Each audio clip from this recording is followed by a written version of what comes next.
Hello and welcome to another episode of the Business of Business podcast. I'm Roy, your host, and this is the show where we try to bring a wide variety of guests that talk about a lot of diverse topics, trying to help our business people, our entrepreneurs, solopreneurs, and those small businesses out there.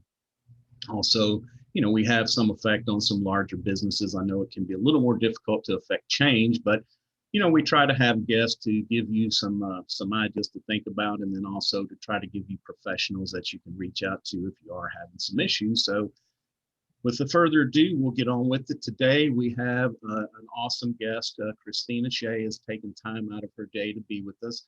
She has a very eclectic background, from teaching fitness to working in scenes. She has led women's empowerment workshops, organized fundraising events for women's shelters, and her professional career has spanned graphic design to leading marketing and communication departments.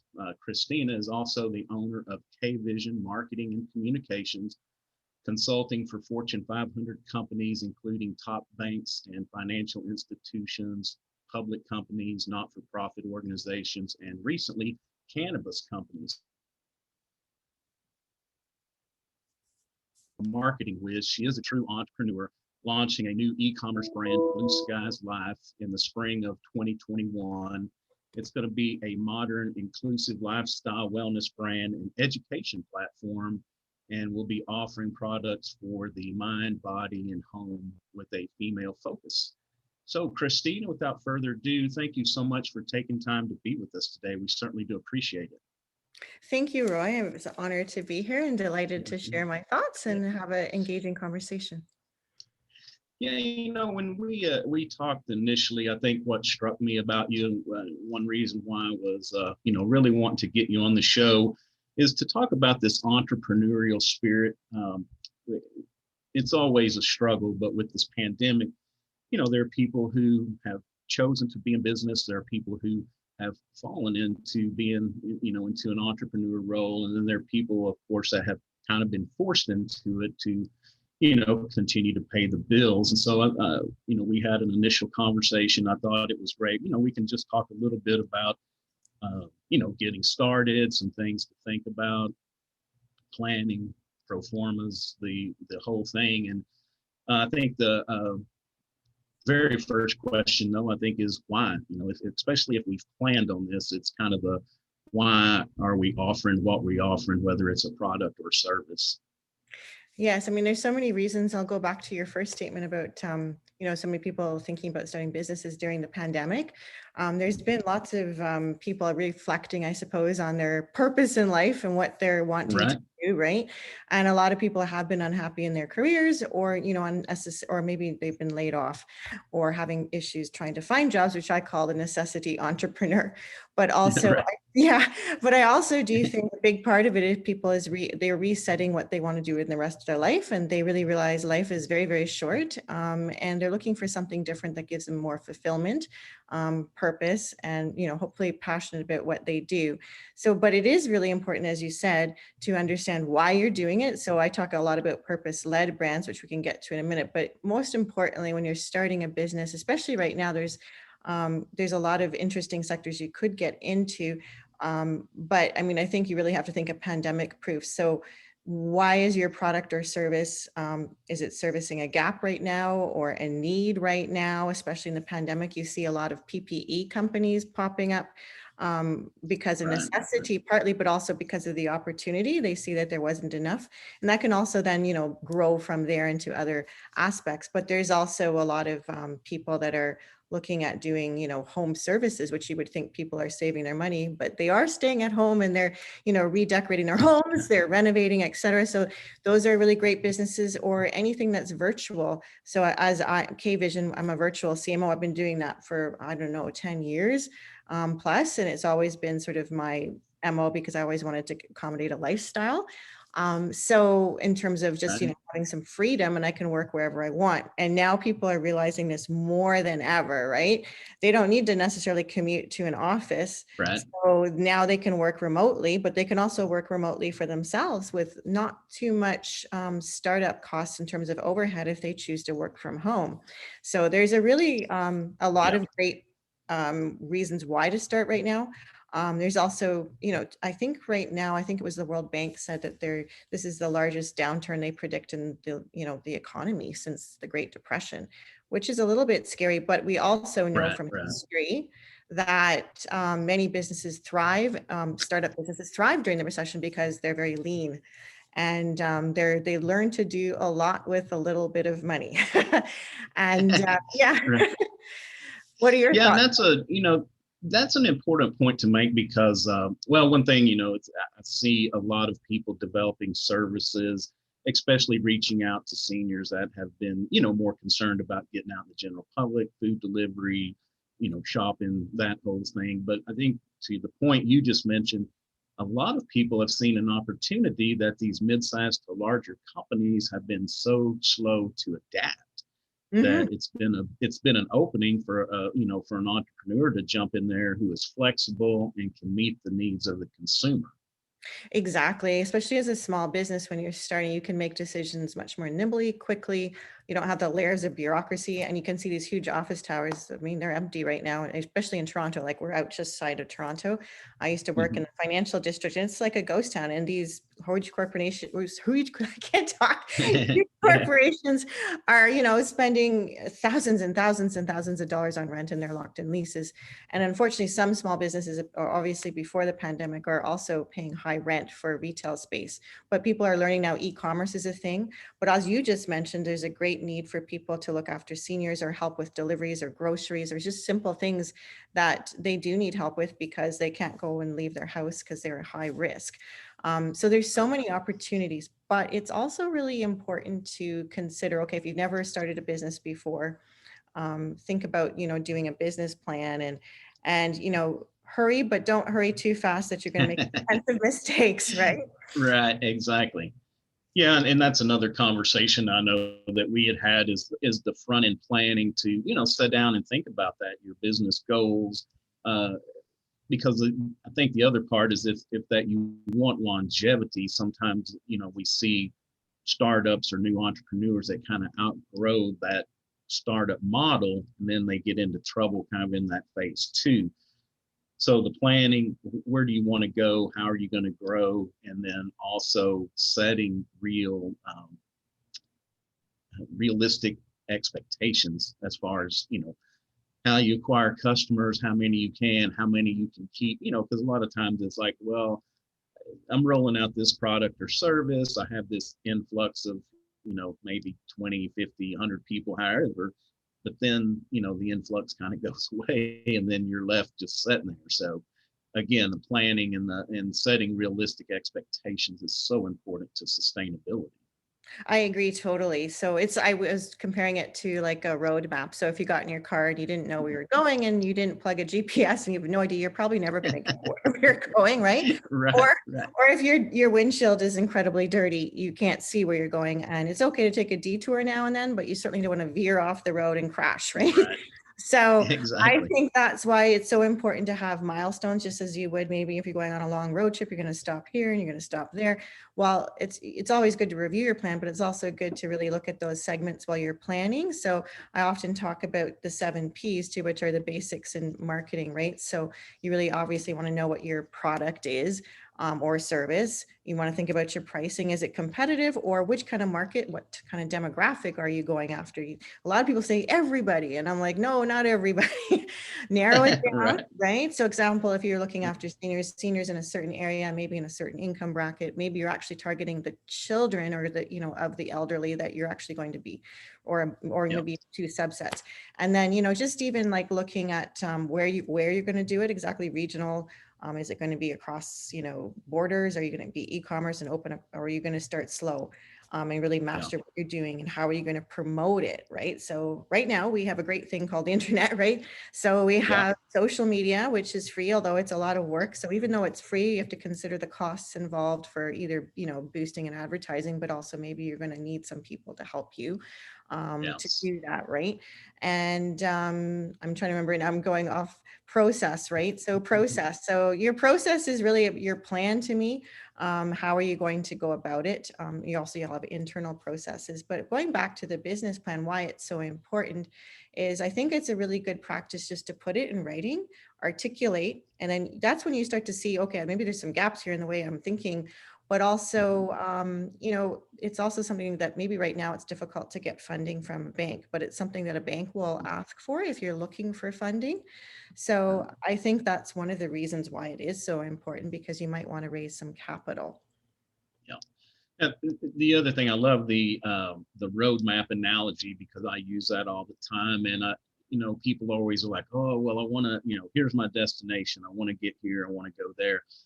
But what I try to say, also advise people, is we really need to give a lot of careful thought to where we are now, because Yes. in the same spirit, it's like, okay, I may want to go to Chicago, so I'm going to jump out and go east. But if I'm in New York, I really need to go west. And so, kind of understanding where we are right now, and it's a truthful evaluation, not where we hope we are or where we like to think we are, but sit down and really be honest with ourselves. Yes, and I know as entrepreneurs, we're always eternally optimistic, but sometimes there is good to always have a little bit of a Yes, practicality and reality check just to be realistic, especially with cash flow. And I love the way you said that, because it always makes, well, we're going back to brick and mortar, when, when you go to the malls and you're trying to find your way and it says you are here and you're thinking, okay, well, how? Okay, I need to find where I am so I can go to the next store or next location I want to exactly. mall. And a big thing to think about, and I know it's a big, hairy, scary thing, is to think about, okay, well, where am I here? Or where am I now? But also, where's my financials right now? Where am I sitting? How much runway do I have? And savings, personal savings, are going to come into play right now, especially in these times, right? So maybe you're on Right. social security, maybe you do have EI coming, or maybe you do have a package coming in if you're very fortunate from the company that maybe perhaps laid you off, or maybe this is just something that's been bubbling and you're like, okay, I'm a stay-at-home mom. I'm going to like do something here and make something happen. So think about that runway. Think about really being lean. Think about your upfront costs. I think this is more important than ever right now, to really manage every penny. And even things like Yeah. e-commerce, like if you're ordering, inventory for something, well, okay, you might get all excited and you're going to order this huge order. Well, realize whatever that payment structure is and what you're going to owe, and how long do you think it's going to take you to sell it to make a Yeah. profit. So always Right. think about those practical things, which aren't as fun to think about, but at the end Yeah. of the day, you want to make money, right? So, and I think going back to the why too, a lot of people, they think, okay, it's going to change my lifestyle. Yeah, it's definitely going to change your lifestyle. Maybe, yeah, you can work at home and hopefully you'll be able to be more flexible with your time if you have children or you want to travel and things like that. Maybe not right now because we can't travel easily, but I think, you really better be passionate about what you do, because you're going to be doing a lot of it. Yeah. So Right. as running a small business and as an entrepreneur, you're going to have to live and breathe it. So really make sure it's something that you're comfortable with doing. Yeah. Yeah. What are your thoughts on that?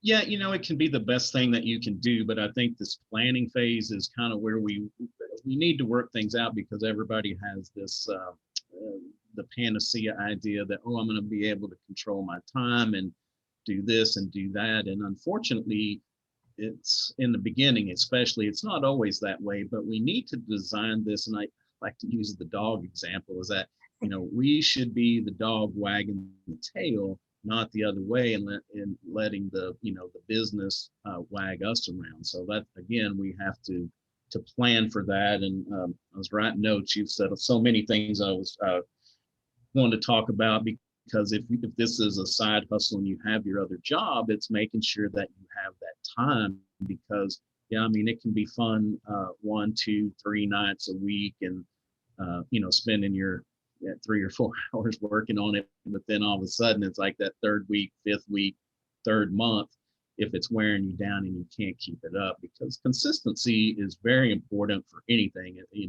Product, people want to know that you can deliver or a service. They want to know that you're going to be there to answer the phone and be able to work them in a reasonable time frame. So all of that stuff is so important. And then one more thing, the pro forma, talking about, Yes. being realistic about what does next month look like? Can I add these 20 more customers again next month?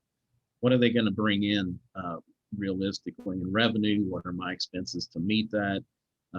Just to make sure that this is going to be viable, because there's, probably nothing worse than to be passionate, start something up, and then realize 3 down the road that you just can't make money at it the way that you have it structured.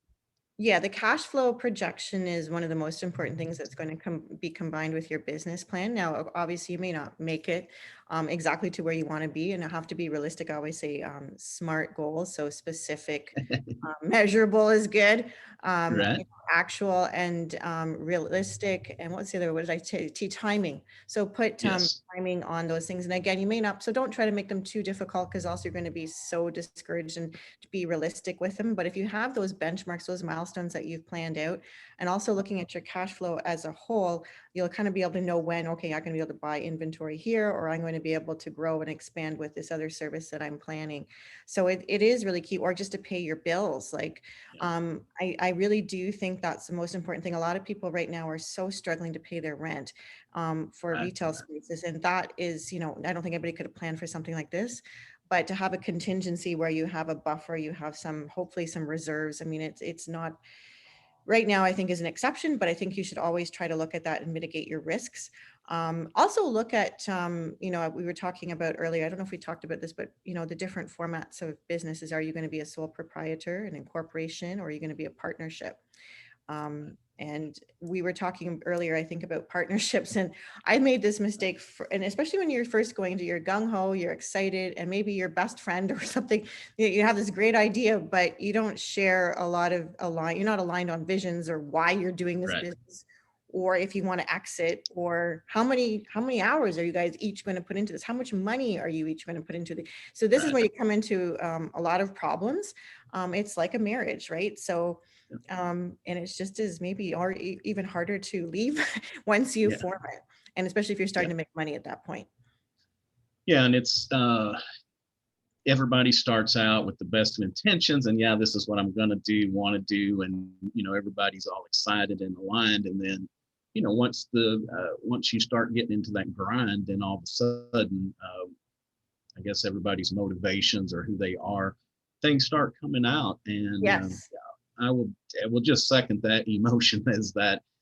Be very careful forming business partnerships. There are a lot of ways to form alliances where you can still work together and help each other without having to, because, a lot of times people think that failure is the worst thing, but to me, in partnerships, it's just the opposite, being very successful and then having to figure out how you're going to divide this up, who's going to get what, and that can get very messy. Yeah, I call it the sweat equity, because one Right. partner may not want to put as much effort or time or funds, right? Mhm. So it has to be really clear at the beginning and what your objectives are. And I totally agree with that. But that's an important part of the planning process. So if you are Right. planning to open a business, definitely evaluate, are you going to be a sole proprietor? As a partnership, be very careful with it. But strategic Mhm. alliances are probably the best way to test a partnership. Like, so you could work with another person, maybe they have a different type of service, or maybe they have a similar, but, or whatever. You can promote each other on social media. You can promote each other with Right. services. There's so many great ways to do that, and be creative right now. I think there's enough around for everybody if everybody works together. And I think strength is Right. with collaboration. Right, right. Yeah, and that's another thing. We can't be afraid of one. If you do partner with somebody about one being more successful, there's enough business for everybody to go work really hard at that and kind of test those relationships, I feel. The other thing that you brought up was measuring. And so, me, I have a more analytical side. So measuring is of huge importance to me from the marketing side, because just like you were saying, social media takes a lot of time. So are you gaining traction? And again, this is where realistic comes in, is like, are you gaining actual paying customers from that effort. And you have to ask when people call or walk in, however you engage them, is always ask, how did you hear about us? What brought you in? Because if you spending a lot of time on something that's not bringing you a lot of results, then you may want to reallocate that time. And, Exactly. it I kind of mean, goes, mhm. So yeah, and a lot of that with oh, data right now is so I don't mean to interrupt if sorry, we're getting a bit of a no, you're connection. fine. Yeah, so data is essential right now for running any business, especially e-commerce. Though it makes it easy. You can analyze Google Analytics. All you can see how many people are bouncing, how many what pages they're on, if they're converting and when they're converting or when they're bouncing. Maybe there's a problem with just your cart. So you might need to look at your UX, but also social media. Maybe it's not working for you, but maybe you're just not doing it right. So Right, try different things where you're actually trying to convert people, but also you don't want to just be sell on social media. You have to realize that you're trying to build a community and then you try to sell, or you kind of do a bit of both in tandem. So, but make sure you're trying right, to actually convert people and you're actually driving people to your site. I always see a lot of people using it not so great because they're not actually driving them to their site. And maybe in the beginning, they're just trying to gain followers, but after that, you really want to try to convert them and drive them to your site. And I think one of the biggest mistakes people make in social media is they think, okay, I have like, I don't know, say they have 10,000 followers. Oh, that's yay. And so great, that's great. But you know what, you really want to convert them and own your marketing. When I say that, you want email lists, you want them on your site. So if social media, they could take your page down and then they're gone. So right. own your own marketing. And I think email lists or email campaigns are one of the cheapest things you can do, and you can measure it. And then you actually have their, their personal information where you can reach them. Unfortunately, with social media, if something happened and God forbid your page was shut down, I've seen so many businesses lose that, and they've never gone and thought, okay, I really need to build my email list versus building my social media following. You need to do both. Yeah, right.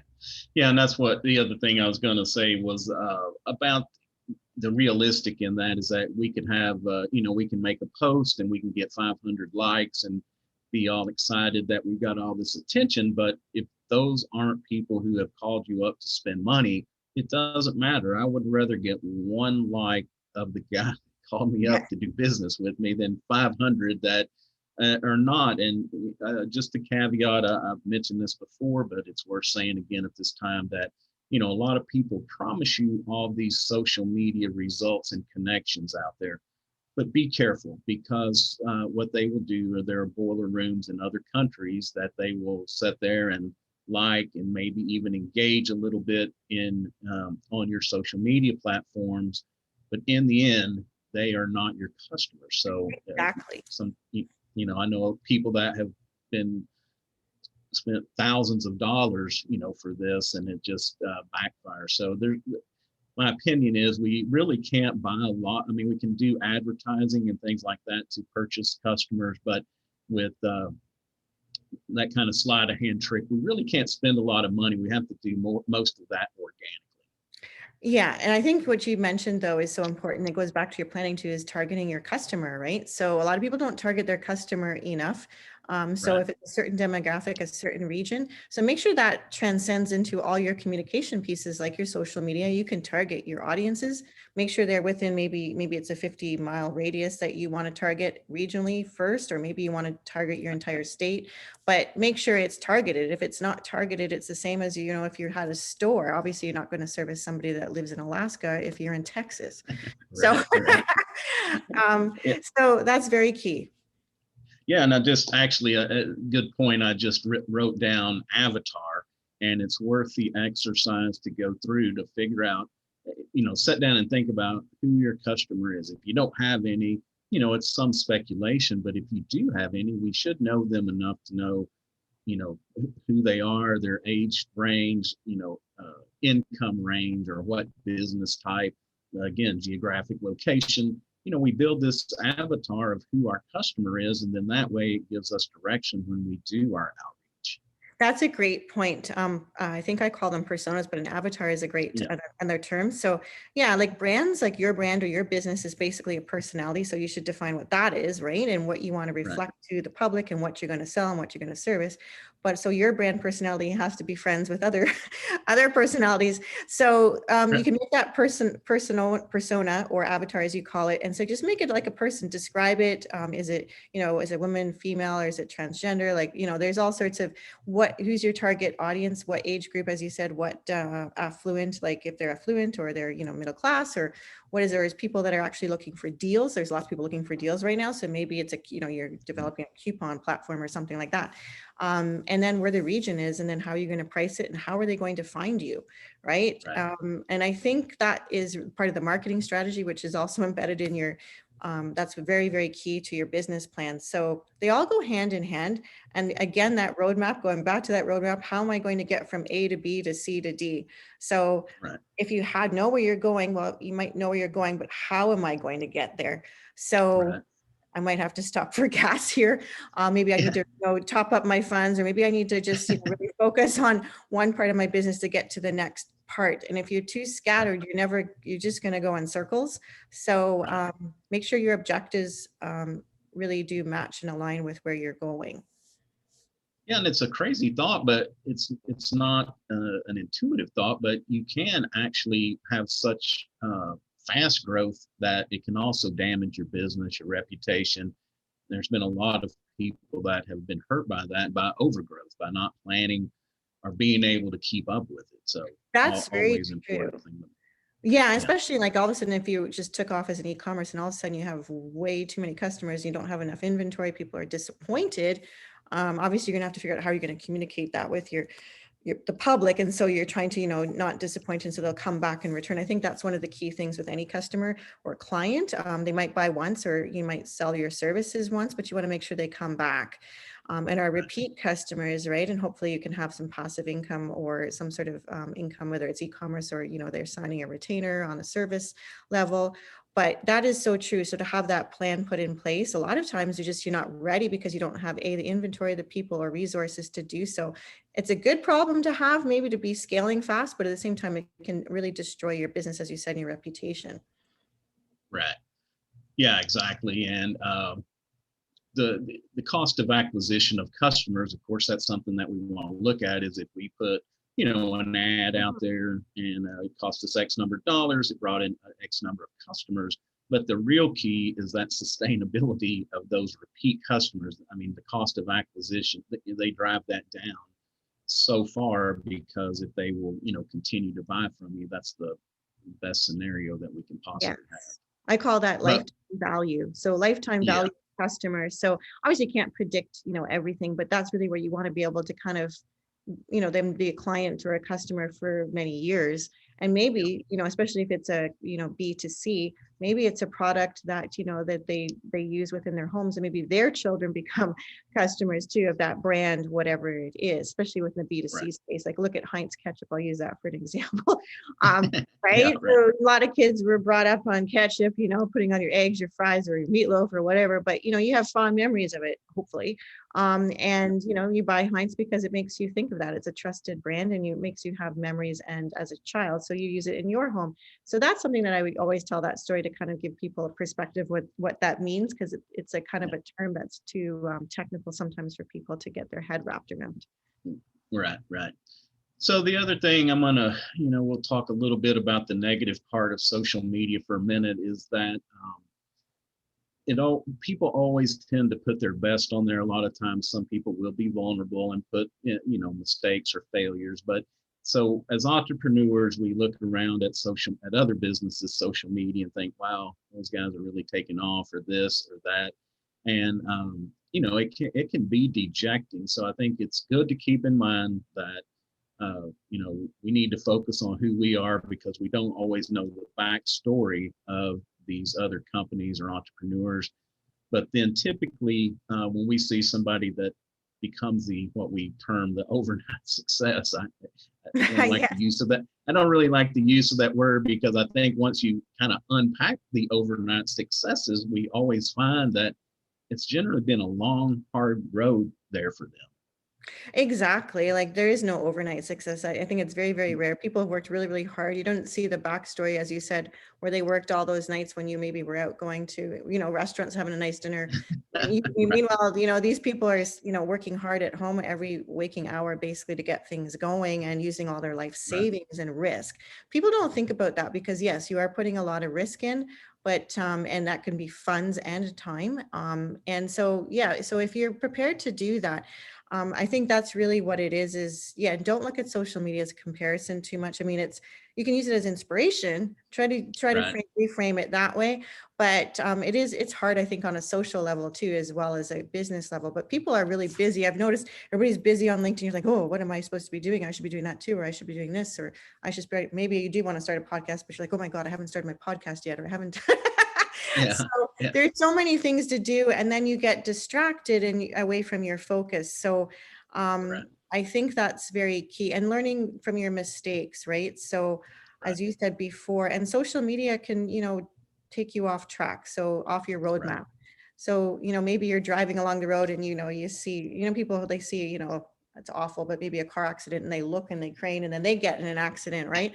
So Right. Right. I Yeah. always I love the comparison with driving, because I think that's really what it is. Keep in your lane and focus where you're going. Don't let the noise distract you too much. Yeah. There might be some good ideas and stuff, and maybe you can make some great alliances, but don't compare yourself. That'll be just Yeah. frustrating. Yeah. Yeah, and I think the car analogy is good. Is we want to use the rear view mirror to look at where we've been, some things that we can do different or better, but we always need to be driving out the windshield, not in the rear view, because so many people want to drive in the rear view mirror about, oh, I made this mistake or this happened or that happened, and we get wrapped up instead of being proactive, like we're on this path, where are we going, what do we need to do next. And kind of the analogy about the overnight success. A lot of people think success is just a line that starts in the bottom left and goes right up. It's not. It starts there, but it is jagged, and it's usually a very long. It's a longer time horizon than most people think. It's not. Yeah, there's a lot of peaks and valleys, right? Exactly. So yeah, I totally agree with you. Yeah, so people have to realize that, and don't be envious of others. Always be supportive, especially in a time like this, and use other people as inspiration. If someone's doing well, or you think they're doing well, reach out to them. Maybe you can learn some of their Right. tips and tricks, or they can tell you some of their mistakes so you don't make the same. I really found that there's a lot of great people out there. You just have to reach out, and if they're not your people, that's okay too. You just move along. Yep. But there's so many people that are so happy to lend, an ear, but also give you insights on their own mistakes and how they overcame them or what they learned from it. Right. Yeah, and I love these conversations like this, where it comes full circle, because now we have come right back to the why, and that is that if we choose, if we get the opportunity to choose the business that we're in, we need to make sure we get the why right, because then others don't matter. Actual the financial, if we make enough money to live, it's not as important to be wild, to make a ton of money. If we are doing something that we really love, that we really believe in, that's the best reward I think that you can get. I totally agree.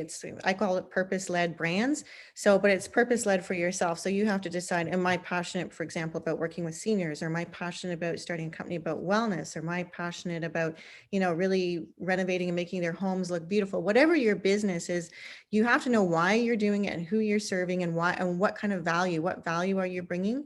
I think that will Right. make everybody feel good. Like if you've made someone happy or successful in what they're doing by, servicing them through your business, Yeah. that'll give you some fulfillment.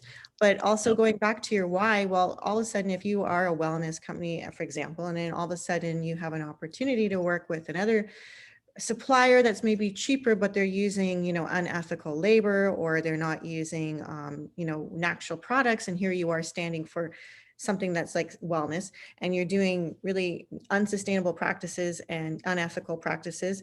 I don't feel that's not aligning with your why. So always go back to your why. So if you have a new opportunity, or you're trying to minimize costs, go back and make sure that does align, because that's where you can lose customers. That's where you're going to go off track.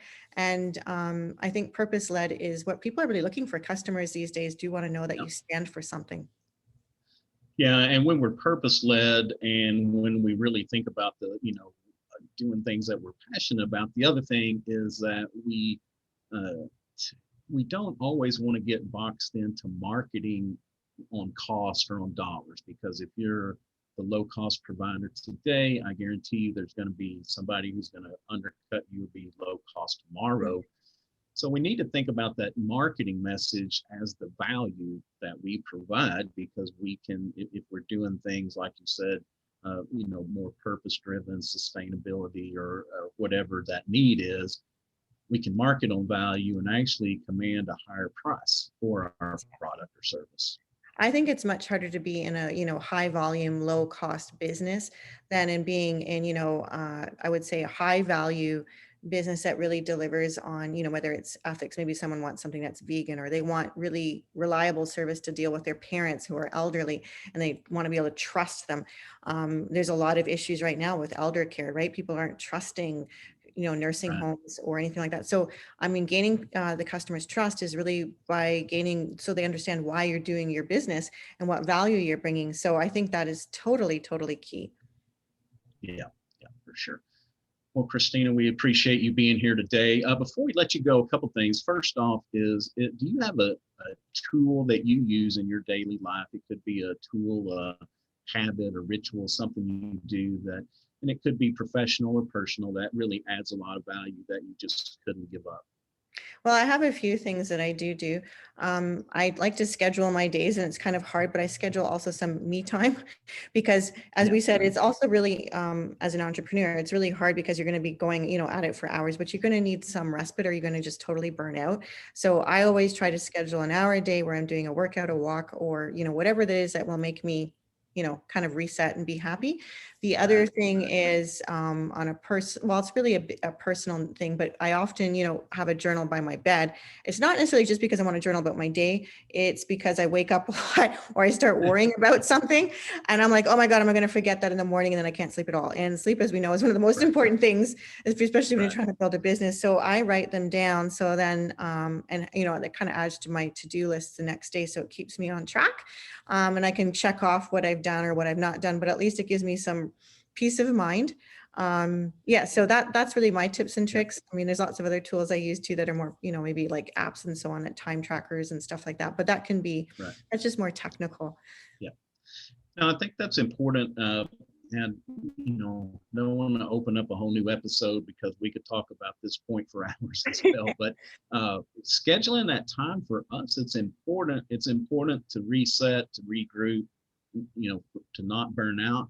But it's also very important for that creative part of us. We Yes. need that time where we don't really have a lot of stimulation going on, to where we can think about what is that next step or that creative advertising campaign. And there's again, I mentioned this quite a bit on this show, but there has been a lot of research with kids about, when I was growing up, we went outside and we played with rocks and sticks and were imaginative about that. And nowadays kids have so much stimulation that the research was showing we're not giving them enough time to be creative, which translates to adults too. We can get so busy with our business that we don't take care of our family, and we don't take care of ourselves. So definitely need to do that for sure. Yes, I agree. And that's, a lot of times why people start a business is so they can have time with their family or live a different, hopefully better lifestyle.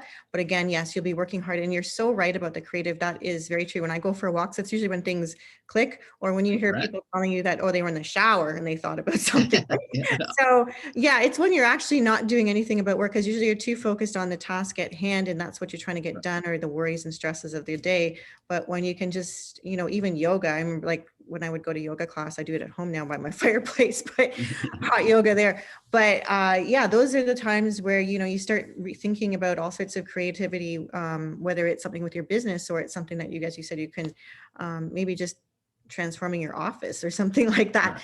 or a Right. partnership, etc. So yeah, there's so much importance to that. Exactly. Yeah. And for me, getting out and taking a 15-minute walk, it's amazing the clarity that just happens. It's really good. So anyway, take some time for yourself. Very important. All right, Christina, if you wouldn't mind, so tell us a little bit about who your customer is, what you can do for them, how they can reach out and get a hold of you, and also tell us a little bit about this new venture that's coming up the spring of 2021. Oh, well, thank you. So K Vision Marketing and Media has been around for about 18 years. And I do everything from marketing strategy to creative campaigns to really just, or even helping with a certain project or working within their teams. Sometimes companies don't have a CMO or, a head of marketing or anything like that, or they don't have somebody that's, experienced or maybe not thinking a bit outside of the box. I try to get people to not even think there's a box. So sometimes when people are in an organization, they've been used to doing things a certain way. So it's nice to have a different perspective. So I'm the virtual CMO. So you can reach me at Kristina with a K, and my company is K Vision. So the letter K and Vision. So www.kvision.ca. And you can also reach me on LinkedIn, Kristina with a K, and Shea, Shea, like the stadium. So I work all over the world. I work with financial companies. I work with women, like women brands, female brands, a lot of wellness. I've also worked with government, not for profit. So I do pretty much everything. I started out corporate, but I really love doing lifestyle as well. So that's kind of my thing. And I'm available 24/7 pretty much, although I do sleep sometimes. And my other venture, which is something that has been bubbling for quite a while that I've been wanting to do, is Blue Skies Life, and I spelt sky with a Y. We were talking about purpose-led brand because it's very important to me, because as working in the financial industry, sometimes you really go back, why am I doing this? Because maybe you don't agree with a certain message that's being sent out, and I just wanted to do something that I was passionate about, which is wellness. And I've had some personal health journeys, which I won't get into because that's another show in itself. But so I just decided that there was a gap to me for women's products and in the wellness space and really education as a whole. So Blue Skies Life is launching in spring 2021. It'll be an e-commerce, and then an education platform will be layered on top of that with a membership. But for now, you can reach me on Instagram and Facebook at Blue Skies Life. And again, it's skies is spelt with a Y. And you can reach me on LinkedIn. And the URL is www.blueskieslife.com. All right, great. Well, again, thank you so much. Reach out to Kristina, see how she can help you and your company. Appreciate you taking time out of your day to be with us. This is going to do it for another episode of the Business of Business podcast. Of course, you can find us at www.thebusinessofbusinesspodcast.com. We're all on social media as well, Facebook, Twitter, Instagram, and this video of this interview will go up on YouTube as well. So until next time, take care of yourself and take care of each other, please.